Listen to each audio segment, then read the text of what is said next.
Bienvenidos a este nuevo módulo de GESCON sobre imágenes diagnósticas. Comenzaremos hablando de conceptos básicos de radiología.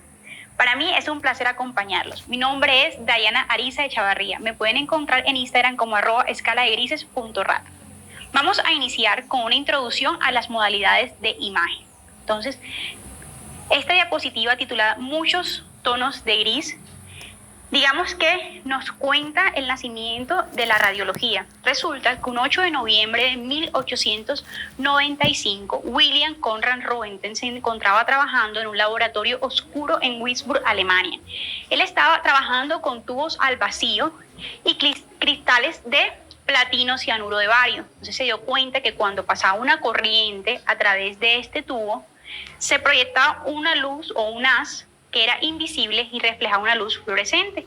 Esa tarde llamó a su esposa y le pidió que le colaborara y colocara su mano, y pues tenemos la primera radiografía como se ve en la diapositiva.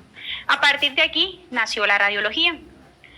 Con el paso de los años han aparecido nuevos métodos de imagen y pasó de llamarse solamente radiología a imágenes diagnósticas. Actualmente contamos con métodos de imagen como son la radiografía, la tomografía, la ecografía, la resonancia magnética, técnicas de medicina nuclear.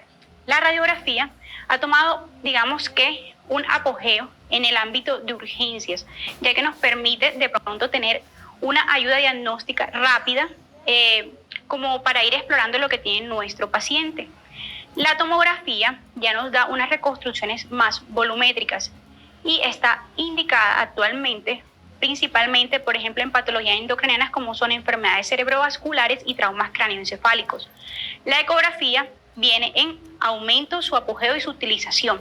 Muchas veces es la que permite la toma de decisiones para ver si se van a realizar intervenciones quirúrgicas, sobre todo ante patologías abdominales. Y la resonancia magnética pues nos da una amplia gama y nos da, digamos que, una diferenciación mucho más amplia entre los tejidos, permitiendo de esta forma evaluar mejor las patologías, y digamos que ha cobrado un papel muy importante en las patologías oncológicas. Entonces, para hablar de radiología convencional es importante saber que los rayos X, al igual que la luz visible, tiene una longitud de onda, pero su longitud de onda es mucho más corta. Y con esto tiene una frecuencia y una energía mucho mayor. Entonces acá en la diapositiva tenemos nuestro espectro de luz visible, que es esta que está acá en colores, y vemos que los rayos X están un poquito hacia la izquierda y vemos que tiene una longitud de onda mucho más corta y una energía y una frecuencia mucho mayor. Entonces, ellos cumplen todas esas leyes de la física de la luz, pero aparte de eso tienen unas propiedades especiales que son los que los hacen importantes o los hicieron útiles en este ámbito. Entonces, primero, tienen un poder de penetrar estructuras, es decir, cuando se produce el haz de rayos X, ellos pueden atravesar estructuras dependiendo de sus densidades en mayor o menor medida. Tienen un efecto biológico, es decir, a medida que van atravesando estructuras, ellos digamos que son absorbidos, y es por esto que es importante realizar un seguimiento. Tienen un efecto luminiscente y un efecto fotográfico que ha permitido ser captado para utilizarse como modalidad de imagen. Además, tiene un efecto ionizante, que también es importante en la práctica clínica, dado que al poder ionizar gases, por ejemplo, como el xenón, se pueden controlar, digamos que la exposición a la radiación, principalmente en las personas que estamos en el ámbito de la radiología. Entonces, lo básico, antes pues de hablar como tal de rayos X, es conocer cómo se genera. Para eso tenemos el famoso tubo de rayos X, que tiene dos polos importantes, un polo negativo o cátodo y un polo positivo o ánodo. Entonces, en este polo negativo o cátodo vamos a tener unos filamentos metálicos enrollados por los que se va a hacer pasar un alto voltaje, y este alto voltaje va a emitir un haz de electrones que van a chocar con nuestro ánodo. Este ánodo puede ser fijo o puede ser rotatorio, y este ánodo tiene dos componentes principales. Una parte es el cobre y otros son materiales altamente refractarios como el molibdeno. Entonces resulta que estos dos materiales siempre deben estar. Entonces, primero el cobre, porque permite disipar el calor, y el segundo, que es el material altamente refractario, que digamos de esta forma, que va a permitir que después que se choque se refleje este haz y salen los rayos X. Entonces, el 99% de lo que sale de aquí es disipado en forma de calor. solamente el 1% sale en forma de rayos X. Bueno, entonces acá tenemos un tubo de rayos X y la mesa radiológica. Entonces tenemos nuestro tubo de rayos X, donde pasa el haz de electrones, choca, sale nuestro haz de rayos X y sale como radiación primaria o radiación directa. Acá tendríamos acostado a nuestro paciente en la mesa de exploración y esta energía que pasa a través del paciente es absorbida en menor o mayor cantidad dependiendo de la densidad de los tejidos y lo que queda se conoce como radiación residual. Esta radiación residual es la que es captada por las películas ubicadas a nivel del chasis que luego van a representar nuestra imagen.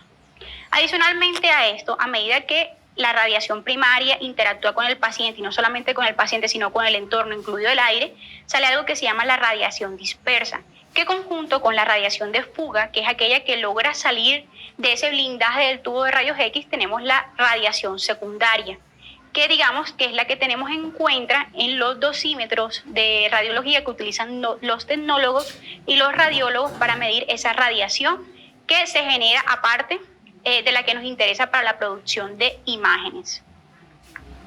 Bueno, antes digamos que el almacenamiento de las imágenes era muy engorroso, porque a pesar de que eran películas muy delgadas, si acumulábamos muchas, ocupaban gran espacio. Y adicionalmente a esto, si nuestro paciente, por ejemplo, tiene una radiografía de hombro y necesitaba ir de pronto a otro lugar, esta radiografía no se iba a encontrar en este lugar. Y digamos que esto retrasaba en múltiples ocasiones el diagnóstico. Con el paso del tiempo y el advenimiento de nuevas tecnologías, ya aparecieron los PAP, que son los sistemas de almacenamiento, y es cuando ya vemos que actualmente está muy difundido ver las imágenes de forma digital, y ya normalmente los pacientes encuentran sus resultados en la web de cada laboratorio, y esto ha permitido que digamos que el estudio sea más oportuno, donde el paciente lo requiera para ser interpretado por su médico.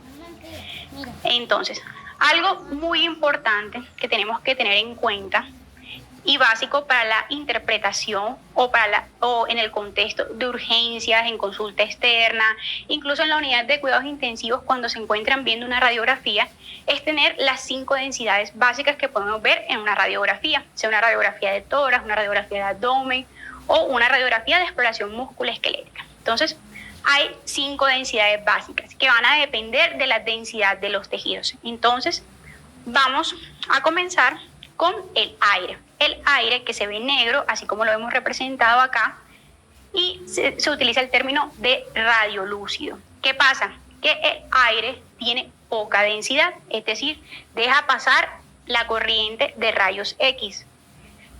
A medida que va aumentando la densidad, tenemos que va aumentando también, digamos que la forma en que lo vamos a ver representado en las radiografías. Entonces acá tenemos la grasa, que la vamos a ver como gris, que la encontramos, por ejemplo, en planos faciales, de los músculos y a nivel cardíaco. Tenemos las densidades de agua, que es una densidad gris claro, es una densidad casi que un poco intermedia entre el aire y lo más denso, que lo vamos a encontrar en el mediastino, arterias y venas. Tenemos la densidad de calcio, que la vamos a encontrar ubicada a nivel del esqueleto óseo, ya la vemos completamente blanca, ya que aparece otro término, radiopaco. Y tenemos el metal, que generalmente no está en nuestro paciente, sino que corresponde a estructuras externas que pueden ser, por ejemplo, utilizadas en órtesis o, por ejemplo, en el contexto de urgencia, cuando el paciente consulta por un trauma por arma de fuego. Entonces aquí tenemos también la densidad de metal. Entonces tenemos el aire que es radiolúcido hasta el metal que es muy radiopaco. Entonces es importante tener estos términos supremamente claros a la hora no solamente de mirar el estudio del paciente que tienen en ese momento, sino también cuando reciban su reporte radiológico, para que logren entender lo que el radiólogo les quiere transmitir. Bueno, acá les tengo una radiografía de tórax en póstero anterior, donde voy a ejemplificar cada una de estas 5 densidades. Comencemos con el aire, que lo vemos radiolúcido. Entonces los pulmones que están llenos de aire los vamos a ver negros, radiolúcidos. Luego, si seguimos subiendo, tenemos por acá la grasa, por ejemplo, la grasa pericárdica, que si vemos va aumentando y lo podemos ver un poquito más gris. Luego tenemos la densidad de tejidos blandos o de agua, que ya se va poniendo un poco más opaca. Acá tenemos la densidad de hueso, que ya es radiopaca, que la podemos encontrar, por ejemplo, en nuestra radiografía de tórax, en las clavículas, en el esternón, en las costillas, en las vértebras, en la escápula, como está representada en esta imagen. Y acá tenemos un marcapaso que nos está representando la densidad de metal, que si lo comparamos con el hueso, se ve muy radiopaco. Acá tenemos un ejemplo de una radiografía de un codo izquierdo. Este es un paciente que consultó por una herida por arma de fuego. Entonces, ¿qué nos llama la atención? Que vemos la densidad de tejidos blandos, que es casi que la vemos gris, está entre radiopaca, radiolúcida, ya empezamos a ver más radiopaca el hueso, y aquí vemos estos fragmentos o este esquirla del proyectil de arma de fuego, que lo vamos a ver muy radiopaco. También en una radiografía de abdomen podemos ver las diferentes densidades. Entonces, si comenzamos desde la más baja, que es el aire, que lo vemos radiolúcido, podemos ver entremezclado a nivel del marco cólico entre la materia fecal y el gas. Después tenemos las densidades grasas, que vemos, por ejemplo, la densidad grasa que vemos alrededor de nuestra silueta hepática. Luego ya tendríamos la de tejidos blandos, por ejemplo, que la vemos aquí en el músculo psoas. Luego ya tenemos la densidad de hueso, que es radiopaca, que la hemos representado, por ejemplo, acá en las estructuras óseas de la pelvis. Y por acá tenemos un proyectil de arma de fuego que está ubicado aquí a nivel del psoas del lado derecho, donde vemos que tiene una densidad muy radiopaca. Entonces vimos 3 ejemplos de una radiografía de tórax, vimos un codo y vimos una radiografía de abdomen donde podemos ver las diferentes densidades. Bueno. Además de la radiografía convencional, tenemos la tomografía computarizada.